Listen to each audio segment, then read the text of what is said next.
So I've been lucky enough to get the first talks of both sessions, or maybe unfortunate. So I'm going to talk about something completely different than Sagan, talking about particle flux on Titan and implications for a biosphere.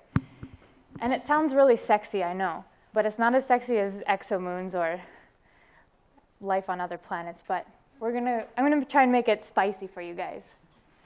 So let's talk about Titan. Maybe if you guys are chemists or geologists, or not planetary geologists, Titan is not as familiar to you as it is for some. It gets second place for being the largest moon. It's 5,000 kilometers in diameter. First place goes to Ganymede, that was mentioned in the talk previous, just by 100 kilometers. So it's fairly comparable. It's 2 times the mass of our moon, and it's bigger than Mercury, and it's actually close to the size of Mars. It's the only moon with a significant atmosphere and liquid on its surface, but it's really cold. It's minus 180 degrees Celsius. So here's a comparison, our moon and Titan, so it's fairly big, and some images of evidence for liquid on the surface. Of course, this isn't liquid water at temperatures at this cold. All water would be so cold that it would be hard as rock. In fact, the pebbles on Titan are actually water ice, and so are the mountains. So it's a familiar system, yet very foreign chemically. So in the bigger picture of the universe, why is Titan so tasty? It's known as a prebiotic chemical system, which means it looks like early Earth. If you guys have heard of the Miller-Urey experiment, they did that, putting similar chemicals into a chamber and seeing if any amino acids came about.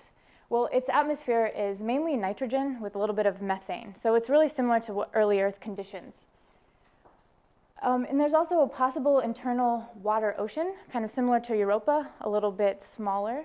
And they think that there is that because when they were observing it with Cassini, so if you're not familiar with the Cassini mission, it's orbiting Saturn as we speak, and it noticed kind of a wobble or inconsistency with being a solid moon.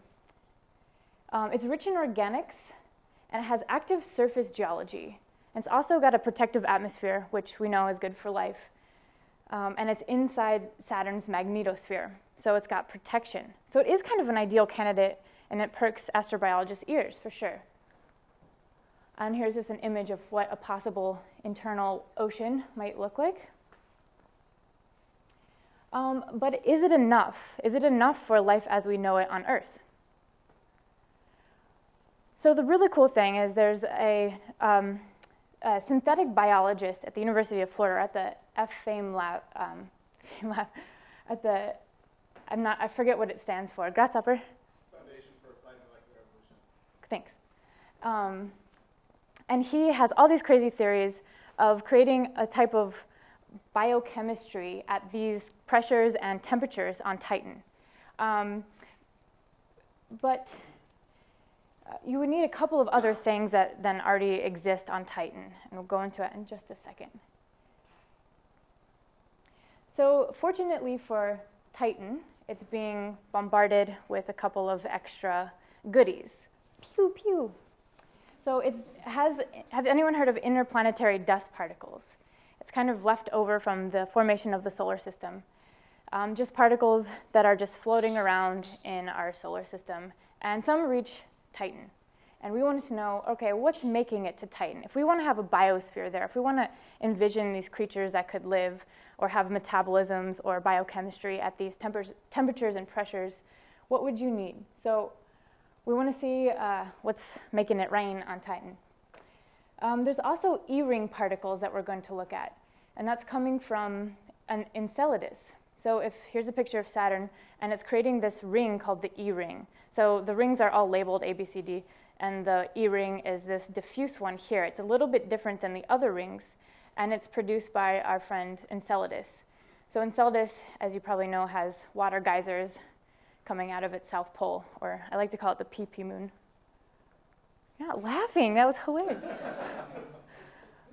So basically, we need to calculate what is the flux of interplanetary dust particles getting to Titan, and what is the flux of E-ring particles. So from here, henceforth, there will be IDPs for interplanet dust particles and ERPs for E-ring particles.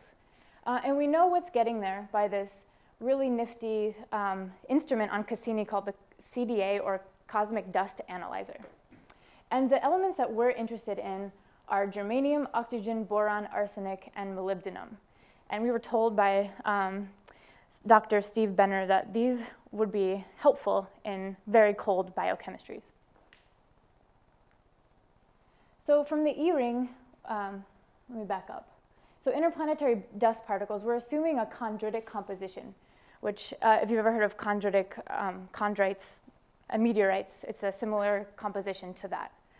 And the E-ring particles are mainly water ice particles because they're spewing out from cryovolcanoes on Enceladus. So now I'm going to throw a bunch of equations at your face that you don't have to pay attention to. So basically, as we're trying to calculate the flux onto Titan, we have to take into consideration the gravity of Saturn. It creates a lensing effect. So if I was shooting lasers at Saturn, they would, of particles, they would lens towards Saturn as you get closer and spread farther out. And Titan is about the distance, the 21 radius of Saturn away from Saturn. So it's pretty far out there. And just here's the equations we use to calculate, to model the gravitational lensing of Saturn. So once we got the flux getting to Titan, we wanted to know, first we had to take the cross-section of it. So, okay, we know the flux, and we have to multiply it by how much is actually impacting. And then what we did was distribute it over the entire surface area. So what we determined, it was 7.57 times 10 to the minus 18th grams per centimeter squared per second. So small, very small numbers. So not that sexy. And when we're talking about abundance, we're using a chondritic abundance, as I was mentioning, and here's how you can look at that. If you're looking at a periodic table, certain elements are more abundant. As you can see, oxygen here makes up the majority of mass per grams. I know that sounds confusing, but basically what you need to know is oxygen is prevalent. Some of the other elements are not as prevalent. And when we get to flux of E-ring particles, so if you look here, we have a radius from Saturn, if Saturn's here, and we go out. Titan's all the way over here. But right around here, around 4 radius of Saturn, or radii of Saturn, is where Enceladus is. So you can see the structure of the E-ring is different before and after in the orbit of Enceladus. So when we go out, we have to calculate how diffuse the E-ring gets at the orbit of Titan. Yeah. So the next question is, how long does it take particles to get from Titan to Enceladus? And it turns out it takes about 300 to 500 years to make it out there. So fairly large time scales, or fairly small if you're talking about cosmic time. And there's another bummer. Particles lose mass over time. And if you start small, there's not a good chance that you'll make it to Titan. So you want to have big particles. Big particles have the best chance of making it to Titan. So our conclusions, over 1 billion years, and the reason why we wanted to know over 1 billion years is because that's about the rate of resurfacing of Titan. Our numbers are fairly small. As you can see, this is over a 50-kilometer crust. So as the surface resurfaces itself, it will distribute about 50 kilometers down, roughly. So we wanted to see how much mass, how much of this flux is actually making it down, and how much flux of those specific elements we were looking at. So very small numbers, 10 to the minus 15th grams per centimeter squared in the case of molybdenum. How am I on time, by the way? Okay, cool.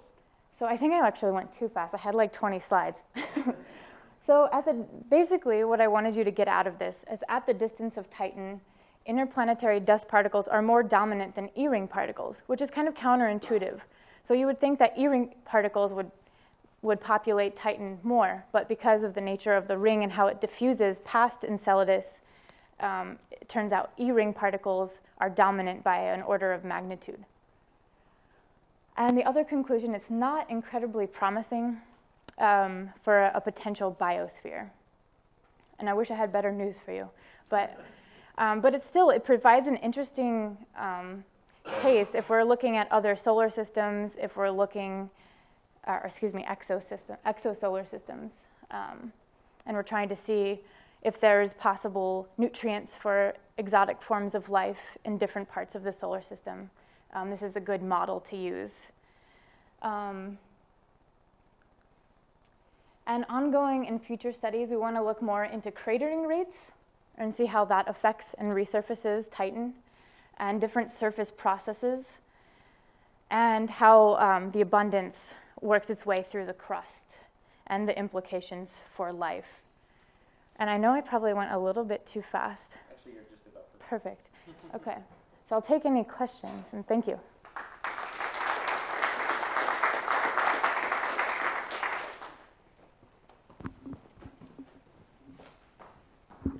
So did you consider the extra focusing from Titan itself? Yeah, that was factored into it as well. But it's a lot less than Saturn. And actually, we ran two different. Is everything good? Oh, okay. So we actually did two, I guess, models of it. One we used just equations to see what theoretically should be getting to Titan, and then we just actually used cosmic dust analyzer data. And for whatever reason, the actual data was an order of magnitude lower than what the model showed us. Because it's only seen the long-lived particles. Say what? It's only seen the long-lived particles. Yeah. Yeah, that's true. Okay, we have a question from online. Sanjoy is asking, how does one determine the resurfacing rate of Titan? That's a good Infrared question. from craters? Yeah, cratering, I think, is the main one. That's about all I know, to be honest.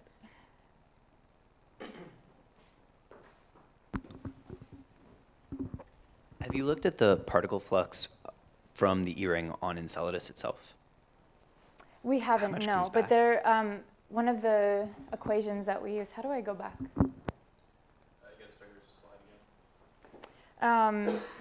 So we took those big fancy equations I showed you from a paper by Spahn et al. In 2006, and that actually was from cratering rates or impactor rates on the other moons.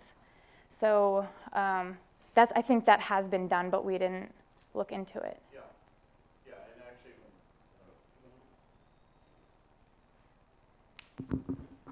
Yeah, no, I actually did look at that when the follow-up in a follow-up paper, and the kinetic energy flux from from IDPs is higher on Enceladus than from the E-ring particles, because the E-ring particles have zero velocity relative to Enceladus. So most of the dust impacts on Enceladus are E-ring stuff, but the IDPs are coming in much faster. Okay, thank you very much.